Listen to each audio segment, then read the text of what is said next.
What up guys, Kevin here again today with another video. For today's video guys, I'm going to show you guys and talk about how to maximize leg growth.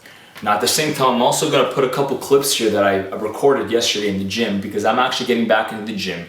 My goal is to bring my legs up once again because I did lose some size not being in the gym for 5 months. So let's go on to the video. The first one here we have is barbell squats. Now the reason I picked this movement, honestly, number one, which is a big part, preferably, I love barbell squats. Something about them is just very challenging. And they're a great exercise, not just for your quads, but overall glute, hamstring, and quad developer, as well as your core, because it is free weight.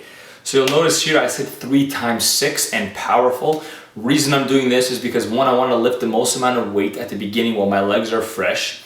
And I'm also doing them powerfully because I want to recruit as much muscle fibers as possible throughout the movement.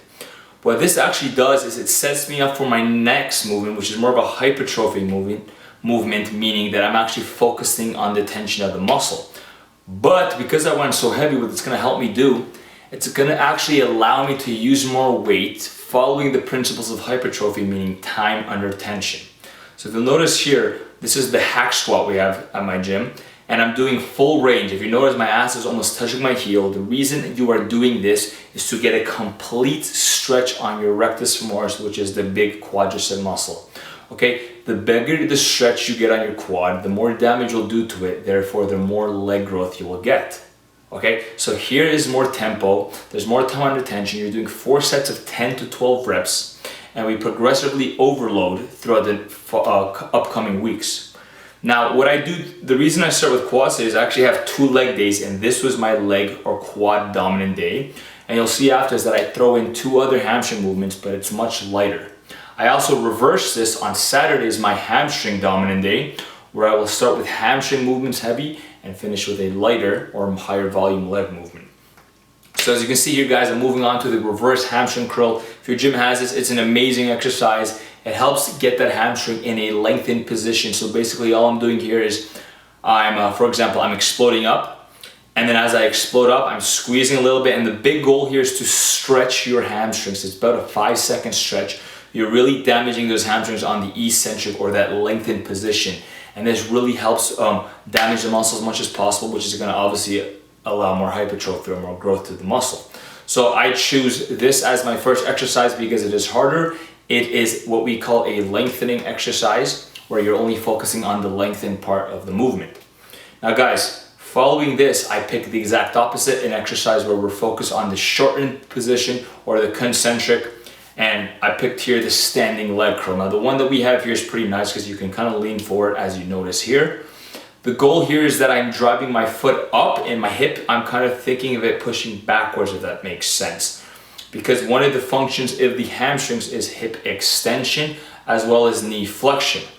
Now a big part of this whole workout guys, if you haven't noticed, is that it's mind muscle. You know, I talk a lot about that in my channel, is that I'm very focused on exactly what I'm doing. I know the reps I'm gonna hit, I know how many sets, and I know how I should feel, and I have this all logged down in my phone or on a book.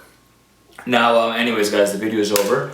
The reason I have everything logged down is that when you want to build the most amount of muscles, especially for your legs, is you want to do something called progressive overload. Now that doesn't just mean increasing your weight, but it also means that increase your repetitions, your sets, maybe the amount of time you spent under that total set, the frequency you're training that muscle. So these are different variables you can add to your leg training to help maximize your growth, okay?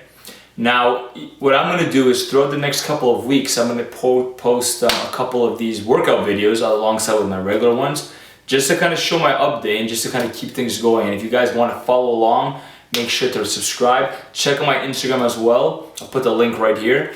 And what that's going to do is going to help you guys keep a little bit more up to date with all my fitness stuff, because you know that is a big part of my life. It's a big passion of mine, and I want to be able to give back to you guys as much as possible. So that was kind of like a little intro to my leg day and how to grow as much muscle as you possibly can on your legs. Follow along with me. I'm going to give more tips as the videos come.